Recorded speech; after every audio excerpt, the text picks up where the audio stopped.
ಪ್ರಿಯರಾದವರೇ, ಯೇಸುವಿನ ನಾಮದಲ್ಲಿ ನಿಮ್ಮನ್ನು ವಂದಿಸುತ್ತೇನೆ. ಸುಂದರವಾದ ಒಂದು ಲೈಟ್ ಹೌಸ್ ಕಾಣುತ್ತಿದೆಯಾ? ಸಮುದ್ರ ತೀರದಲ್ಲಿರುವಂತ ಒಂದು ಬೆಳಕಿನ ಮನೆ. ಅದು ನಾವಿಲ್ಲಿಗೆ ಇನ್ನು ಕತ್ತಲಿರುವಾಗ ಮುಂಜಾನೆಯೇ ಬಂದೆವಲ್ಲ, ಅದರ ಬೆಳಕು ಇಲ್ಲೆಲ್ಲ ಹರಡುವುದನ್ನು ನಾವು ನೋಡಿದೆವು. ಆ ಬೆಳಕಿನ ಮನೆಯಲ್ಲಿ ಒಂದು ಬೆಳಕು ಬರುತ್ತದಲ್ಲ, ಯಾಕೆ? ಸಮುದ್ರದಲ್ಲಿ ಹಡಗು ಹೋಗುವಾಗ ದಿಢೀರೆಂದು ಅವರಿಗೆ ದಿಕ್ಕು ತೋರದಾದರೆ ಈ ಬೆಳಕಿನ ಮನೆಯನ್ನು ನೋಡುವಾಗ ಇದೊಂದು ತೀರ ಸ್ಥಳ ಎಂಬುದಾಗಿ ಕಂಡುಹಿಡಿಯುವುದಕ್ಕೆ, ಮಾರ್ಗ ತೋರಿಸುವುದಕ್ಕೆ. ಅದೇ ರೀತಿಯಾಗಿ ಈ ಲೋಕವೆಂಬ ಸಮುದ್ರದಲ್ಲಿ ಕಷ್ಟಗಳು, ದುಃಖಗಳು, ಚಿಂತೆಗಳು, ಕಣ್ಣೀರು, ವೇದನೆ, ಮನಸೋಲುಗಳು ಏನು ಮಾಡುವುದೋ ಎಂದು ತಿಳಿಯದೆ ಕಂಗಾಲಾಗುವಾಗ ಈ ಸತ್ಯವೇದ ವಾಕ್ಯವು ನಮಗೆ ಬೆಳಕಿನ ಮನೆಯಾಗಿದೆ. ಬೆಳಕನ್ನು ತೋರಿಸುತ್ತದೆ. ನೀನು ಭಯಪಡಬೇಡ, ಇದೇ ಮಾರ್ಗ, ಹೀಗೆ ಹೋಗಬೇಕು. ಆ ರೀತಿಯಾಗಿ ದಿಕ್ಕು ತೋರದೆ ತೊಳಲಾಡುವಾಗ ನಮಗೆ ದಾರಿ ತೋರಿಸುವ ಒಂದು ಸಮುದ್ರ ತೀರದ ದೀಪದ ಮನೆಯ ಹಾಗೆ ಸತ್ಯವೇದ ವಾಕ್ಯವು ಇದೆ. ಆದ್ದರಿಂದ ಈ ವಾಕ್ಯದ ಮೂಲಕವೇ ದೇವರು ಮಾತನಾಡುತ್ತಾರೆ. ಆದ್ದರಿಂದ ನಿತ್ಯವೂ ಈ ವಾಕ್ಯಗಳನ್ನು ಓದಿ ಧ್ಯಾನಿಸಿ ಪ್ರಾರ್ಥಿಸಬೇಕು, ಸರಿನಾ?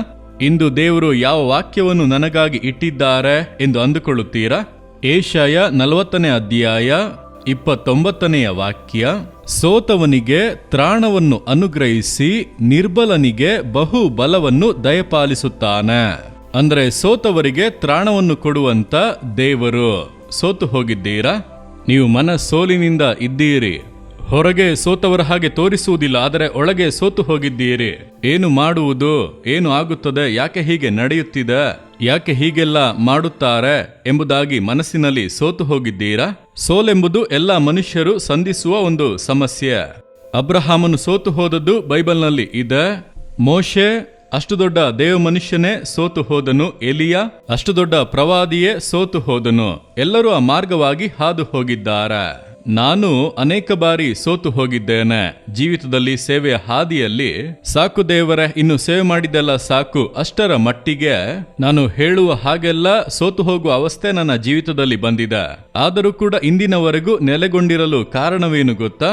ಸೋತವರಿಗೆ ಆತನು ತ್ರಾಣ ಕೊಡುವಂತ ದೇವರು. ನಾನು ಹಾಗೆ ಸೋತು ಹೋಗುವ ಸಮಯದಲ್ಲೆಲ್ಲ ನನ್ನ ಪಕ್ಕದಲ್ಲಿ ಬಂದು ಹೇಳುವರು, ಮಗನೇ ಭಯಪಡಬೇಡ, ಸೋತು ಹೋಗಬೇಡ. ಯಾರು ಏನು ಹೇಳಿದರೇನು, ಯಾರೇನು ಬರೆದರೇನು, ಯಾರು ನಿನಗೆ ವಿರೋಧವಾಗಿ ಎದ್ದರೇನು, ನಾನಿದ್ದೇನಲ್ಲ ನಿನಗೆ. ನಾನು ನಿನ್ನನ್ನು ಅರ್ಥ ಮಾಡಿಕೊಳ್ಳುವ ದೇವರು, ತಿಳಿದಿರುವ ದೇವರು. ಯಾಕೆ ಸೋತು ಹೋಗುತ್ತಿ? ಮನುಷ್ಯರು ತಾನೇ ಹೇಳಿಕೊಂಡು ಹೋಗಲಿ, ಏನು ಬೇಕಾದರೆ ಮಾಡಲಿ, ನಾನು ಸಂಗಡ ಇದ್ದೇನೆ.